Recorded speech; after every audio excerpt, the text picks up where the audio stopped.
শুভ দুপুর। একটা রক্ষে যে আমরা খুব চাদর টাদর মুড়ি দিয়ে শীতকালেও ভালো আছি, ভালো থেকেতে আসি না, কারণ কলকাতা এখন এমন একটা চলছে আবহাওয়া যাতে শীতটা সত্যি সত্যি ক্যালেন্ডারের হয়ে যাচ্ছে ক্রমশ, মানে সেরকম জমিয়ে ঠান্ডাটা পড়ছে না। কাজেই আমাদের যদি এটা কোনো সময় আবার রিটেলিকাস্ট করা হয়, ওই আমার কথাটা না ধরলে এটা যে শীতকাল সেটা বোঝা যাবে না। আজকে ভাবছিলাম এই নতুন বছরে গতকালই আলোচনা হয়েছে যে আমাদের যে সমস্ত রেজলিউশন হয়, আমরা ওই দিবসগুলি পালিত হয়, শপথগুলি নয়, কিছুতেই অনেকগুলোই হয়তো শেষমেশ করা হয়ে ওঠে না। এবং তখনই কথা হচ্ছিল যে আমি আমার সাধ্যের মধ্যে, আমি আমার হাতের কাছে যেগুলো করতে পারবো, খুব বড় বড় জিনিস না করে, সেগুলো বোধহয় আমরা চেষ্টা করতে পারি। তা আজকে তো আপনারা জানেনই আমাদের সঙ্গে আছেন মঞ্জির ঘোষ।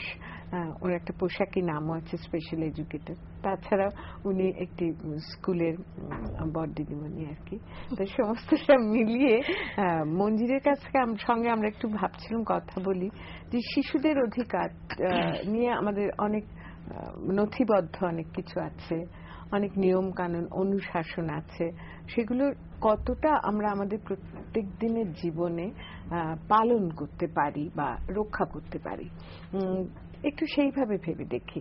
আর শিশুদের বিষয়ে যখন, তখন আগ্রহী মা বাবা তো ধারে আছেন। কাজী নম্বরটা আমি বলে দিই, 40073267, 40073269। আপনার মঞ্জিরের সঙ্গেও সরাসরি কথা বলতে পারেন। শুধু এটা কিন্তু একটা বড় কথা। আমি প্রথম যখন বিদেশে যাই, জার্মানির কোলন শহরে, তা ওখানে না ওই আসবার আগে কিছু ফর্ম টর্ম ফিল আপ করতে হয়। সেখানে গিয়ে না আমি খুব, বিদেশ মানেই তো বিস্ময়ের অন্ত নেই, আর গল্পে পড়া, ম্যাপে দেখা, চোখে দেখা একরকম। তাতে বাচ্চাদের বিষয়ে একটা কলম ছিল, তাতে লেখা রয়েছে তোমার বায়োলজিক্যাল সান, তোমার বৈধ, তোমার অবৈধ, তোমার পালিত, মানে শিশুদের যে কত মর্যাদা। আমার না মানে সেটা দেখে আমি প্রথম বিস্ময়, তারপর ভয়ঙ্কর চোখে জল। মানে এগুলোই তো আমরা জানি না, আমরা জানি যে অবৈধ সন্তান, এই কি ও তো বিয়ে হয়নি, বাচ্চা হয়েছে, মানে একটা বাচ্চার যে ওই তকমাগুলোর দরকার নেই, সে কথাটা তো আমরা ছোট থেকে ভাবতে শিখি না। আমাদের পুরাণ টুরানও যদি আমরা ঘাঁটি, পুরুবংশের জন্মই সেভাবে, কিন্তু আমরা সেগুলোকে না মহাভারত বলি, কিন্তু জীবনে সেটাকে মহান বলে দেখি না। আর শিশুরা তো কিরকম একটু দুধে ভাতে এলোমেলো, তাই নয়? তো একটু তোমার কাছ থেকে এগুলো শুনতে ভালো লাগবে আমার মনে হয়। আমার যেরকম সারাদিন যেহেতু আমি বাচ্চাদের নিয়ে কাজ করি, বাচ্চাদের সঙ্গেই থাকি এবং খুব ভালোবাসি, তো আমার সবসময় এটা মনে হয় যে বাচ্চাদের শুধু দুধে ভাতেই নয়, বাচ্চাদের সঙ্গে বড়দের সম্পর্কটার মধ্যে একটা মানে ক্ষমতা আর ক্ষমতা নেই এর সম্পর্ক বোধহয় আছে। আর সেটা খুব ইচ্ছে করে সচেতনভাবে বড়রা যে ক্ষমতা দেখাচ্ছেন তা নয়, কিন্তু অন্য কারোর ওপরে রাগ হলো, পট করে বাচ্চাটাকে একটু বকে নিল, বা একটু একটা চর্চাপড় দিল, বা একটা ধাক্কা দিল, বা ও যে কাজটা হয়তো অনেক দিন আগে করেছিল সেটা নিয়ে চারটে কথা শুনিয়ে দিল। এরকম ঘটনা কিন্তু চোখে বেশ দেখা যায়। আর আমার নিজে যেটা মনে হয় যে আমরা অধিকার, যেটা আপনি বললেন যে বড় বড় ব্যাপার, বড় নথিবদ্ধ জিনিস, প্রথম কথা তো সেটা আমরা অনেকে জানিই না। দ্বিতীয় কথা, আমাদের জানবার খুব একটা ইচ্ছেও থাকে না, কেন অনেকেই আমরা মনে করি যে ওসব আমাদের কাজ নয়, ও আছে বড় বড় মানুষ, তারা করবেন, তারা পথ শিশুদের নিয়ে মিছিল করবেন, স্লোগান দেবেন, অধিকারের ব্যবস্থা করবেন, সেসব ওনাদের কাজ। আমরা ছোটখাটো মানুষ, আমরা খাই দাই ঘুমোই, আমাদের অত জানতে হবে না, এটাও একটা ব্যাপার। আর তৃতীয়ত, যদি বা জানি, তখনও কিন্তু আমরা মনে করি যে ওই বাচ্চাটা বড্ড অভাগা, ওর জন্য আমার কিছু করা উচিত, কিন্তু আমার ঘরের যে বাচ্চাটা বা আমার ছাত্রছাত্রী বা আমার চারপাশে যারা সার্বিক রয়েছে তারাও যে কোথাও কোথাও একটা বঞ্চিত বা অবহেলিত বা তাদের কোনো একটা কিছু আমরা ঠিক যেরমটুকু করা উচিত সেরমটুকু যে করছি না, সেটা কিন্তু আমরা বেশিরভাগ সময় মনে রাখি না। এবং আমার মনে হয় যে আমাদের প্রথম যে অধিকারটার কথা বলা হয় সেটা হচ্ছে একটা সুস্থ পরিবেশ। মানে একটা শিশুর যা যা অধিকার আছে তার মধ্যে তো বাঁচার অধিকার, পুষ্টির অধিকার, অবকাশের অধিকার সব তো আছে। এবার এগুলোর আইনগত দিক আছে, এগুলোর সামাজিক মনস্তাত্ত্বিক অনেক রকম হয়তো দিক আছে, কিন্তু আমি ওই মানে তত্ত্বের ভেতর যেতেই চাচ্ছি না। আমি কেবল বলতে চাইছি যে এই যে সুস্থ পরিবেশ এটা কিন্তু খালি আমরাই দিতে পারি। এই সুস্থ পরিবেশ মানে কিন্তু বাগানে একটা গাছ লাগানো না, এটা হচ্ছে যে আমি সারাদিন কিভাবে কথা বলছি, কিভাবে চলছি, কিভাবে ফিরছি, ওকে আঘাত দিয়ে ফেলছি কিনা, বা ওর যেটা খুব স্বাভাবিক বিকাশ সেটাকে কোনোভাবে ব্যাহত করছি কিনা, সেটাও কিন্তু আমার সুস্থ পরিবেশটা আমি ভালো রাখছি বা নষ্ট করছি, কিছু একটা এরকম হচ্ছে। তো এর মধ্যে আমি যেরকম সবসময় মানে বাস্তব অভিজ্ঞতার কথা বলতে পছন্দ করি, তত্ত্বের কথা বইয়ের কথা নয়, তো যেরকম দেখেছিলাম একবার আমি সল্টলেকে থাকি, তো সাইয়ের ওদিক থেকে একটা অটো করে ফিরছি, একটি বাচ্চা এবং তার মা উঠেছে, বাচ্চাটির কাঁধে একটা বড় ক্রিকেট ব্যাট, ও সাই থেকে খেলে ধুলে তারপর ফিরছে আর কি। তা আমি বসেছি, আমার পাশে মাটি বসেছেন, তার ওই পাশে শিশুটি বসেছে। এবার বাচ্চাটা অত বড় একটা ব্যাট বাচ্চাদের পক্ষে তো বড়, আর অটোটা তো এমন কিছু একটা বিরাট গাড়ি নয়, তো সেজন্য মাঝে মধ্যে ওর মায়ের হাঁটুতে ওটা ঠোকা লাগছে, যতবার ঠোকা লাগছে কেচেটা কি এরকম করে বলছেন। তারপরে একটা টাইমে পর ঠাস করে ওর হাতে একটা চড় মারলেন। এবার আমি আর পারলাম না আর কি। এবার আমি তখন অনেক বছর আগের কথা বলছি, তখন আমার বয়স হতো মানে 30-32 হবে, মানে ওনারই মতনই বয়স যিনি মা। আমি বললাম যে শুনুন, ওই ব্যাগটা যে লাগছে সেটা তো ও লাগাচ্ছে না, তো আপনি ওকে কেন মারলেন? না, ও ঠিক করে ধরছে না, এই জন্যই তো লাগছে। আমি বললাম যে দাও তুমি ব্যাগটা আমাকে দাও, আমি ধরছি। বলে আমি ব্যাগটাকে এরকম করে সোজা করে ধরেছি আমার কাছে সামনে। তখন উনি এই দেখ এমনি করে তো ধরতে হতো, সে কথাটাও এইভাবে বলছেন, ভালো করে না। তখন আমি বললাম তো ওকে কি আমরা কেউ দেখিয়ে দিয়েছিলাম যে এরকম করে ধরতে হতো? আমরাই তো বড়, তো ও বেচারি তো জানে না এমনি করে ধরতে। তখন বাচ্চাটি আমাকে বলছে দাও এবার আমি ধরতে পারবো। তখন আমি বললাম যে ঠিক আছে তুমি এমনি করে ধরো, তাহলে আর মার গায়ে বা কারুর গায়ে লাগবে না। তো ও ধরলো। এবার ভদ্রমহিলা তখনও একটা অত্যন্ত কঠিন মুখ করে বাইরের দিকে তাকিয়ে রইলেন, এবং এই যে পুরো ঘটনাটা আমি বলবো এটাতে কিন্তু একটা শিশু অধিকার লঙ্ঘন করা হলো, কিন্তু সেটা আমরা কেউ মানলাম না। এই রকম ঘটনা তো সারাক্ষণ ধরে চলছে, বা এটাও আমি খুব লক্ষ্য করেছি।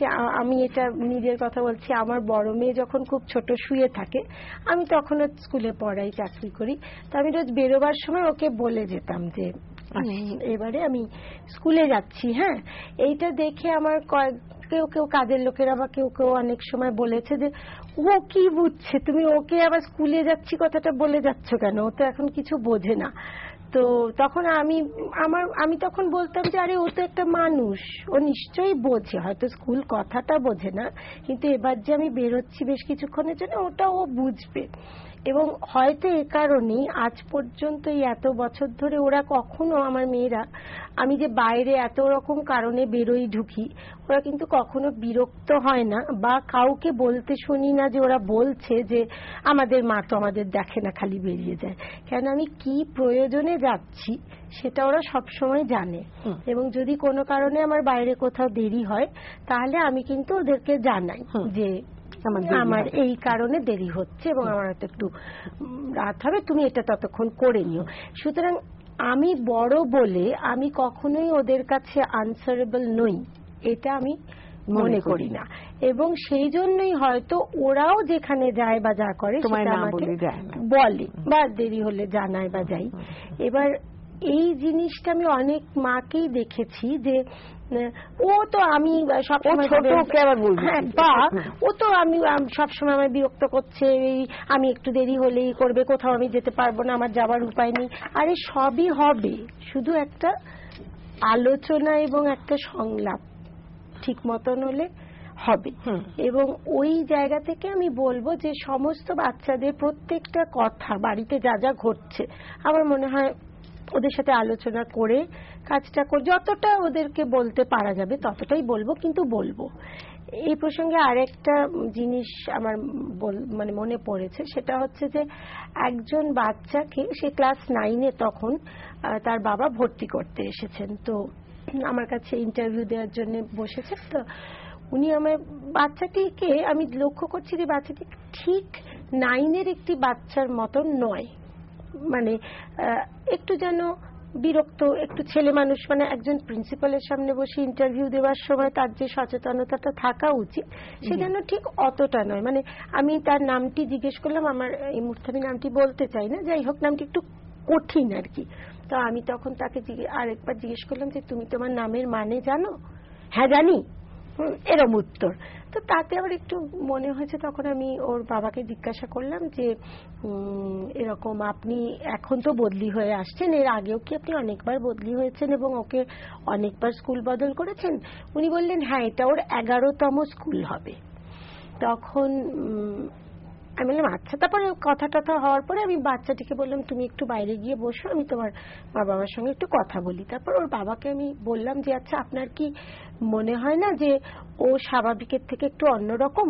তখন ওর বাবা বললেন না, ও পড়াশোনায় খুব ভালো, ও সবেতে দেখুন আপনি ওর রেজাল্ট, ও সবেতে 80 পেয়েছে, 85 পেয়েছে, 90 পেয়েছে, এই হয়েছে তাই হয়েছে। না আমি সে কথা বলছি না, আমি খালি বলছি যে ওর যে ব্যবহার ভঙ্গিটা সেটা কি আপনার মনে হয় আর 5 জনের মতো? উনি বললেন আমি তো কিছু অন্যরকম দেখছি না, হ্যাঁ ও একটু ছেলে মানুষ। এই কথাটা বাবা মারা বলতে খুব পছন্দ করেন, ওই ইম্যাচিওর, ও ছেলে মানুষ। ওরে বাবা, সেটাও তো একটা ভুল, যে বয়সে যেটা সেটা তো তার হতে হবে। যাই হোক, তখন আমি বললাম এই যে ইম্যাচিওর থাকাটা বিষয় সারল্যর সঙ্গে গুলিয়ে, হ্যাঁ কিন্তু তা তো না।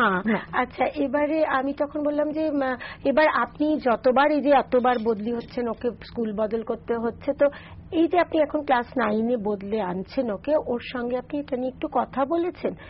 উনি সে একেবারে হেসে, ওর সঙ্গে কি কথা, ও মানে ওর সঙ্গে। তখন আমি বললাম যে কি আশ্চর্য, স্কুলটা বদল হবে ওর, নতুন জায়গায় মানিয়ে নিতে হবে ওকে, বই খাতা বন্ধু বান্ধব সব হবে ওর, তা আপনি ওর সঙ্গে কথা বলবেন না? তখন আমাকে জিজ্ঞাসা করলেন আপনি কি বলতে চান আমি ওর সঙ্গে কথা বলে তারপরে কাজ পরিবর্তন করব? বললাম না, আমি তা ঠিক বলতে চাইনি, যদিও সেটা করলে ভালোই হতো, কিন্তু আমার মনে হয় যে আপনি যে এই কাজটা পরিবর্তন করছেন সেটা ওকে আলাদাভাবে জানানোর প্রয়োজন ছিল, যে দেখ আমাকে আবার চাকরি বদল করতে হচ্ছে, আবার কিন্তু তোকে এরম একটা নতুন জায়গায় যেতে হবে, তোর কি মনে হয়, এই ধরনের একটা কথা আমার মনে হয় বলার দরকার ছিল। কি জানি, মানে ভদ্রলোক হঠাৎ একটু চুপ করে গেলেন বেশ কিছুক্ষণের জন্য, তারপরে বললেন এটা হয়তো আপনি ঠিকই বলেছেন, আমি তো এদিকটা কোনোদিন ভেবে দেখিনি, আমি তো কোনোদিন ওকে জিজ্ঞাসা করিনি যে ওর অসুবিধে হবে কি সুবিধে হবে।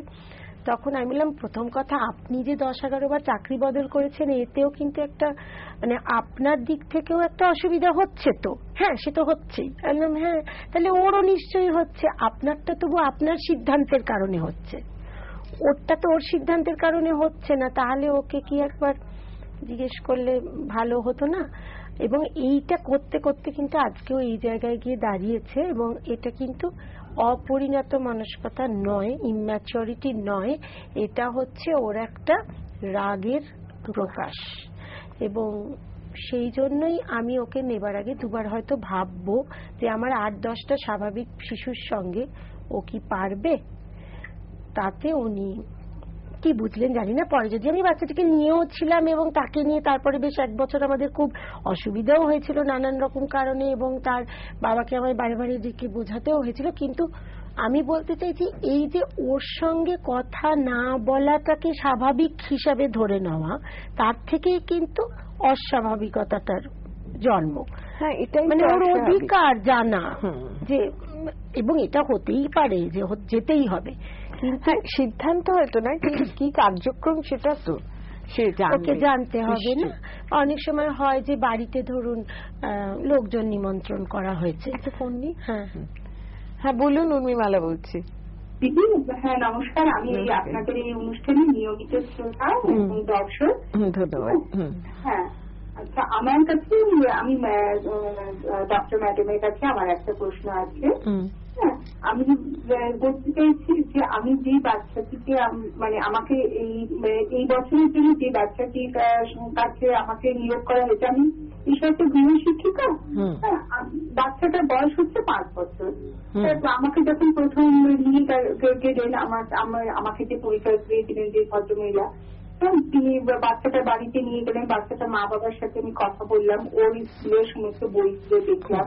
তো বাচ্চাটি বাবা আমাকে বলছে যে ম্যাডাম ও কিন্তু একটুখানি কমজোরি আছে, ঠিক আছে, সেই কোন দিকটা সেটা আমি ওর সাথে না মিশলে তো বুঝতে পারবো না, আমি সেটা দেখি আমি মিশিয়ে আমি বুঝে যাবো। তারপরে যখন আমার ফ্রিজের কথা যখন বলা হয়েছে, তখন বাচ্চাটি সামনে দাঁড়িয়েছিল। আমি বাচ্চাটিকে বললাম যে বাবু তুমি পাশে ঘরে যাও, আমি মা বাবার সাথে একটা দরকারি কথা বলবো। তখন দেখলাম যে বাচ্চাটি মা বাবা সেরকম একটা বক্রোক্তি করলো, আর বাচ্চাটিও পাশের ঘরে গিয়ে জানলা খুলে সে কিন্তু ওই কথাটা শুনছিল। আমি তখন বললাম যে দেখুন, এইটা কিন্তু একটা 5 বছরের বাচ্চা, এটা কিন্তু উচিত নয়, আপনি কখনো এই জিনিসটা আপনারা কিন্তু কখনো করতে দেবেন, আমি কিনাই করুন কখনো সেটা আপনারা কিন্তু এই জিনিসটা করতে দেবেন না। কিন্তু তাকে দেখলাম যে মা বাবা একটু অসন্তুষ্ট হলো, আর আমি তখন বললাম যে ঠিক আছে, আমি তাহলে আপনার সাথে নিজের পরে যোগাযোগ, কিন্তু আমি আর ভবিষ্যতে ওদের সাথে যোগাযোগ করিনি। আর তারপরে আমি পরে শুনেছি যে যখন এর আগে যে কোচিং এ পড়তো, সেই কোচিং এর মাইনে নাকি বাচ্চাটা নিজে, ওই একটা 5 বছরের বাচ্চা, সে নাকি নিজে তার শিক্ষিকাকে দিত। হ্যাঁ, সেটাতে তার শিক্ষক আমি জানি না তিনি আপত্তি করেছিলেন কিনা, কিন্তু আমার সামনে যখন ঘটনাটা ঘটলো, আমি যখন আপত্তি করলাম, দেখলাম ওর মা বাবা কিন্তু ঠিক সেইভাবে জিনিসটাকে মেনে নিল না। আমি তখন সেখান থেকে নিজেকে সরিয়ে নিলাম। হ্যাঁ, এটা গেল একটা দিক। আরেকটা দিক যেটা বলছি ম্যাডাম, আমার জীবনে যেটা ঘটেছে, এখন আমার মা গত হয়েছেন, কিন্তু আমার মা যখন একটি সমিতির সাথে যুক্ত ছিলেন, আমার তখন বয়স ছিল 17-18 বছর বয়স। আমার মা যখন কাজে এই সমিতির কাজে যখন বাইরে যেতেন, আমি স্কুল থেকে হয়তো ফিরতাম, সমিতির মার অন্যান্য বন্ধুরা আসতো, আমি তো তখন একাই ছিলাম, আমি একমাত্র সন্তান, মা বাবার একটি মাত্র সন্তান। আমি হয়তো বলতাম যে মা আমার যে খাবার দাবার গুলো তুমি গুছিয়ে নিয়ে তারপরে তুমি যাও, আজকে তুমি যেও না, আজকের সামনের দিন আমার পরীক্ষা আছে। হ্যাঁ, তখন ওই সমিতির অন্যান্য মার অন্যান্য বন্ধুরা তারা ভীষণ আপত্তি করতো, বলতো যে না তুমি নিজে এখন 16 বছর বয়স হয়েছে তো কি হয়েছে, তুমি নিজেরটা নিজে করে নেবে, মাকে কেন এখন রাখা, এবং মাও তার সাথে খুব আপত্তি করতো।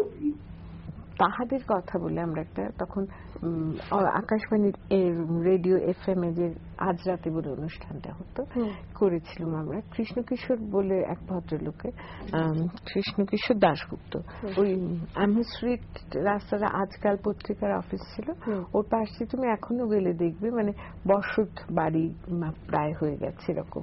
তো ওই বাচ্চাদের নিয়ে উনি একটা লিখেছিলেন, এবং সেখান থেকে আমাদের অনুষ্ঠানটা ছিল এরকম যে শীতের এটা পোশাক যা যেমন আছে, যেগুলো কাজে লাগে না, চাদর এরম ভাবে, এবং কি ধরনের রেসপন্স অনুষ্ঠানটা পেয়েছিলাম, এইটা থেকে আমার মনে পড়ে গেল যে যেমন ধরো আমার নিজেরও মনে হয় যে আমরা খুচরো পয়সা রাখিও না, থাকেও না, থাকলেও ওই ট্যাক্সি বা গাড়ি করে যেতে গেলে তুমি দেখবে বিশেষ বিশেষ অঞ্চলে খুব চকচকে সুন্দর জামা কাপড় পরা বাচ্চারা পয়সা চায়। তা সেটা দিলে আমরা ছোটবেলা থেকে একটা প্রথিত ধারণা যে ওদের কেউ হাত পা ভেঙে দিয়েছে, টাকাটা তাদের কাছে যায়, কিন্তু খাবার দেবে। তা অনেক সময় খাবার দিতে গিয়ে আমি বেশ অপমানিত হয়েছি, তো সে কথা নয়। আবার একটা ছোট্ট আইসক্রিম কি চকোলেটকে একটা চেক দিতে গিয়ে যে আনন্দের মুখটা দেখেছি সেটাও ভুলবার নয়। ওই যে এখন যে নিডটা বাচ্চা, হ্যাঁ সেটা বুঝতে পারে, সেইটা যে এবং ওই যে বাচ্চাগুলো আমাদের চারপাশে ঘুরছে তাদের যে খুব তারা যে এখনই জানে যে তাদের কি চাই তা হয়তো না, সেই মুহূর্তে এক্ষুনির জন্য ওই বাচ্চাটা যেটা চাইছে সেটা হয়তো খুব সামান্য একটা কিছু হয়তো হতে পারে যে, এবং এইটা একটা আমি দেখেছি আমার ছাত্রছাত্রীদের মধ্যেও দেখেছি, আমার মেয়েদের মধ্যে বা আমার আত্মীয় স্বজনের ছেলে মেয়েদের মধ্যে সবার মধ্যেই দেখেছি যে ও হয়তো তখন একটা ঝিনুক কুড়োবে, এবার বা একটা হয়তো ছোট্ট পাথর রাস্তায় পড়েছে, একটা পাতা পড়ে আছে, ওটা নেবে, ওকে টেনে টেনে নিয়ে চলে যাচ্ছে, আমি হয়তো টুক করে তুলে ওকে দিলাম, মানে সেইটা যে ওর একটা কি যে তুমি দিলে, মানে সত্যি এটা তুমি দিলে, মানে ওই যে একটা এক্সপ্রেশন, এবং সেটা হয়তো ওকে আরো 10টা কাজ করার সময় ওই আনন্দটা ওকে হয়তো একটা সাপোর্ট দেবে।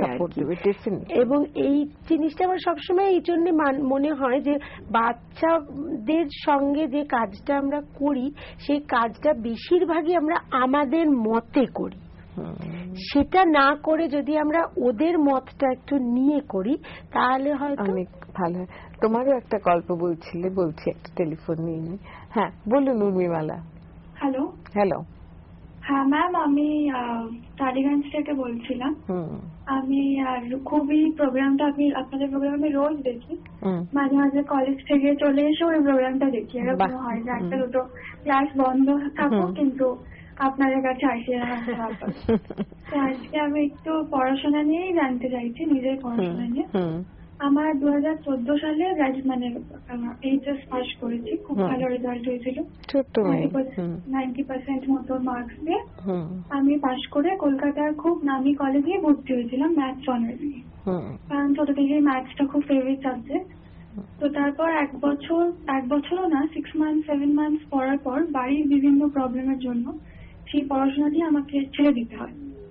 তো অনেকই প্রবলেম হয়েছিল। তো যাই হোক, আমি বাড়িতে সেটা নিয়ে কোনোদিন কোনো প্রশ্ন করিনি যে কেন এরকম হলো বা কেন এরকম করলে।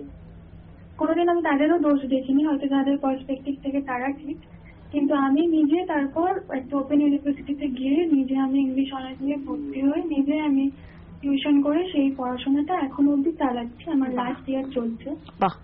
এখন আমার প্রশ্নটা হচ্ছে ম্যাম, আমি সমাজের সোসাইটির দিক থেকে আমি এখন আমি কাউকে বলিনি যে আমি ওপেন ইউনিভার্সিটিতে পড়াশোনা করি বা বন্ধু বান্ধবদের, জেনারেলি তারা খুব ভালো ভালো কলেজেই পড়ে, তাদের স্ট্যান্ডার্ডও আমার থেকে হয়তো অনেক হাই, কিন্তু আমি কোথাও একটা ডিপ্রেশনে চলে যাচ্ছি যে আমি ওপেন ইউনিভার্সিটিতে পড়ি বলে হয়তো আমার সেই জায়গাটা নেই, কিন্তু আমি তো এরকম নই। আর সব থেকে বড় কথা, আমি যেটা কাউকে বলবো বা আমি কোনো বাড়ির লোকের সাথে শেয়ার করবো সেই জায়গাটাতেও আমি আর নেই। তো আমি এটাই জানতে চাই যে আমার এখান থেকে কি লাইফটা তো থেমে তো নিশ্চয়ই যাবে না, আমি হয়তো ডিস্টেন্সে পড়াশোনা করেও অনেক বড় হতে পারি, কিন্তু তো আমি এখান থেকে নিজের মনকে কি করে বোঝাবো? আমি এইখানে থাকার তো কথা নয়, আমার হয়তো অনেক বড় কোথাও পড়ার কথা, আমি পড়তামও খুব বড় জায়গায়, হঠাৎ করে এই জিনিসটা হওয়াতে না আমি ওটা অ্যাকসেপ্ট করতে এখন অব্দি পারিনি। আপনারা যদি আমাকে একটু এটার ওয়েটা বলে দিতে পারেন তাহলে খুব ভালো হয়। না তোমার গলায় অনেক কষ্ট আছে, আর তুমি এটা আদৌ ভাবছো তার থেকেই বোঝা যাচ্ছে যে তুমি কোথাও থেমে যাবেও না, এবং তোমার যে না এবং তোমার যে তোমার ভেতরে যে জিনিসটা রয়েছে যে সেটাই যথেষ্ট, একটা অনেক ভালো, বা ভালো বলতে কি বা আমরা বুঝি একটা নাম করা, হ্যাঁ কলেজে পড়লেই যে সে ভালো হবে এমন তো কোনো কথা নেই। আর তবে একটু আমার এটাতে দুঃখ হলো যে তোমার অঙ্কটা এত ভালো লাগতো, তুমি হয়তো অঙ্কটা পড়তে এখন পারলে না, কিন্তু এটাও তুমি ভেবো না যে তুমি কোনোদিন আর অঙ্ক পড়তে পারবে না। তুমি এখন ইংরেজিটা যেরকম ভাবে পড়ছো তুমি পড়ো, এবং তুমি বিশ্বাস করো যে আমি কিন্তু এটা ভীষণ মন থেকে বলছি, আমি তো প্রচুর ছাত্রছাত্রী সারাক্ষণ আমি তাদের সাথে কথাবার্তা বলি যে অনেক বড় কলেজে পড়েও তাদের কিন্তু তোমার মতো এত সুন্দর মনটা নেই, তারা জোর এবং বাড়ির একটা প্রতিকূলতা আছে, এবং সেটাকেও তুমি মেনে নিয়েছো, এবং সেখানে তুমি কোনো প্রতিবাদ না করেই তোমার নিজের মতো করে যে তুমি এগোচ্ছ, এটাই তো অনেক বড় ব্যাপার। তুমি একেবারেই ডিপ্রেশনে যাবে না, ভাববেই না, নিজেকে সম্মান করো বাবু, হ্যাঁ বড় কাজ করছো, অনেক বড় কাজ করছে, এবং তুমি আজকে ইংরেজিটা পড়ে নাও, পড়ার পরে নিশ্চয়ই তুমি একটা কোনো কাজ পাবে যে কাজটা করে তুমি আবার অঙ্ক নিয়ে পড়তে পারবে। অঙ্ক নিয়ে পড়াটা তো বন্ধ হয়ে যাবে না, সে তুমি আবার পড়তে পারো। এবং এই যে তুমি একটা রাস্তাকে মেনে নিলে এবং সেই মেনে নেওয়া রাস্তাটা দিয়েও তুমি জোরের সাথে যেতে পারছো, এটা তো একটা বিরাট ব্যাপার। কেন তুমি আদৌ ভাববে? এবং শোনো, বাড়ির সাপোর্ট কিন্তু অনেক বড় কলেজে যারা পড়ে তাদেরও হয়তো নেই, হয়তো অ্যাপারেন্টলি মনে হচ্ছে যে তাদের একটা বড় কলেজে ভর্তি করে দেওয়া হয়েছে, তাদের বড় বড় টিউশন দেওয়া হচ্ছে, ভালো ভালো বই কিনে দেওয়া হচ্ছে, কিন্তু হয়তো ভেতরে ভেতরে তারাও তোমার মতো কোথাও একটা ভাবে যে আমি ঠিক যে কথাটা আমার বাবা মাকে বলতে চাই সেই কথাটা ওরা শুনছে না। আর ওপেন ইউনিভার্সিটি পড়ার মধ্যে কোনো অসুবিধা নেই। এবং বিশেষ করে আজকাল তো আন্তর্জাতিক ক্ষেত্রে বেশিরভাগ মানুষই ওপেন ইউনিভার্সিটিতে পড়ে। সুযোগটা তো একটা তৈরি করা হয়েছে যাতে করে তোমাদের মতন মানুষরা সুযোগ পায়। এবং নিশ্চয়ই আমরা আরো কয়েকটা অনুষ্ঠানের পরে তোমার কাছ থেকে আবার একটা ফোন পাবো, এবং খুব একদম সতেজ গলায় এরকম মন খারাপ, এবং যে আমি ইংরেজিটা করে ফেলেছি এবং আমি এখন অঙ্কটা করতে যাচ্ছি। সুতরাং আমরা ভীষণ ভাবে আশাবাদী যে তোমার মতন মেয়েরা খুব ভালো হবে, খুব ভালো হবে। এইটাও হয় অনেক সময়, যেটা ধরো তুমি একটা চ্যারিটি কিছুর জন্য টাকা তুলছো, ছোটদেরই জন্য, সেখানে হয়তো তুমি সোয়েটার বিক্রি করছো, টফি বিক্রি করছো, সেখানে তোমার চারপাশে কিছু পথ শিশু হয়তো আছে, রয়েছে, হ্যাঁ, তাদের ওইটুকুই দরকার। হ্যাঁ, কিন্তু সেই মুহূর্তে আমি তাকে ওইটা দিতে পারলাম না। এবার আমি একটা বিরাট তাত্ত্বিক বিশ্বে বাস করছি যে আমি এই টাকাটা তুলে একটা কোথাও দেব, সেই সংস্থা সেটাকে আরো ভালো কোনো কাজে লাগাবে, অন্য কোনো বাচ্চা পাবে। কিন্তু আজ আমি যে বাচ্চাটা চোখে চোখে তাকাতে পাচ্ছি না যে ও একটা কেক চাইছে, কেউ একটা জামা চাইছে, আর আমি ওকে দিতে পাচ্ছি না, সেই অধিকার নিয়ে কাজ করাটার মধ্যে বোধহয় কোথাও একটা কিছু গন্ডগোল রয়েই যাচ্ছে। এবং এইটা একটা আমাদের মানে পারিবারিক ভাবে আমরা এটা সবাই প্রায় আলোচনা করি যে মানে কিভাবে এটাকে ঠিক রাখবো, মানে ভারসাম্যটা থাকবে যে আমি ওইটাও করব, আবার আমি আমার সামনের বাচ্চাটাকেও ছাড়বো না, তারও হাতটা ধরবো, এটা কি করে করতে পারি। এবং আমার মনে হয় যে আমরা পেরে যাই, মানে যদি আমাদের মনের ভিতরে একটা খুব জোর থাকে তাহলে পেরে যাই। এবং একটা এই ব্যাপারে গল্প বলি, আমাদের ঠিক উল্টো দিকের বাড়িতে যখন বাড়িটা তৈরি হচ্ছিল তখন মিস্ত্রি একজন থাকতো, তার 3টে মেয়ে, এবং সে প্রতি বছরই তার একটা মেয়ে হচ্ছেই হচ্ছে ইত্যাদি। তো যেটা সব থেকে বড় মেয়েটা, একদিন তারই বয়স হয়তো তখন 4, তো একদিন আমি স্কুল থেকে ফিরে দেখি ওখানে খুব জটলা, আমার বড় মেয়ে তখন খুব ছোট, সে কাঁদছে, মা সোনিয়া হারিয়ে গেছে। হারিয়ে গেছে? কি রে, কোথায় হারিয়ে গেল? তারপরে শুনে যেটা বুঝলাম, ও সকাল থেকে পার্কে, আমাদের বাড়ির কাছে একটা বড় পার্ক আছে, পার্কে খেলতে গিয়েছিল এবং তারপরে আর ফেরেনি। তারপর বিকেল 3টে নাগাদ ওর মার যখন টনক নড়েছে এত বেলা হয়ে গেল কেন ফেরেনি, গিয়ে দেখে সে মেয়ে নেই। এবারে কোথায় খুঁজি, তো আমি সবে গাড়িটা নিয়ে বেরোচ্ছি যে এমনি পথে কোথাও পড়ে থাকে যদি বা কিছু, তখন দেখি পাক্ষিক সুসংবাদের অফিস থেকে একটা খবরে, না, একজন পুলিশ থেকে একজন লোক এসে বলছে যে এখানে এরকম কোনো বাচ্চা কি কোথাও হারিয়েছে এই অঞ্চলে। তো আমরা সবাই হ্যাঁ হ্যাঁ, কোথায় কি, যে পাক্ষিক সুসংবাদের অফিসে একটা বাচ্চা জমা পড়েছে, আপনারা গিয়ে দেখতে পারেন। তো আমি সঙ্গে সঙ্গে তো যাই, ওর মা বাবাকে নিয়ে, আমার মেয়েকে নিয়ে, এবং পাই বাচ্চাটাকে। এবং পরে বোঝা যায় যে ওকে কেউ একজন ধরে নিয়ে গিয়ে ইনজেকশন দিয়েছে। এবার সেটাতে রক্ত বের করেছে না কি করেছে সেটা আমরা ভালো বুঝিনি। এবার ও একটা জায়গায় ও আর কি পড়েছিল, মানে ওইটা নিয়ে নেওয়ার পর ঘুমিয়ে, মানে ওর আর কিছু মনে নেই।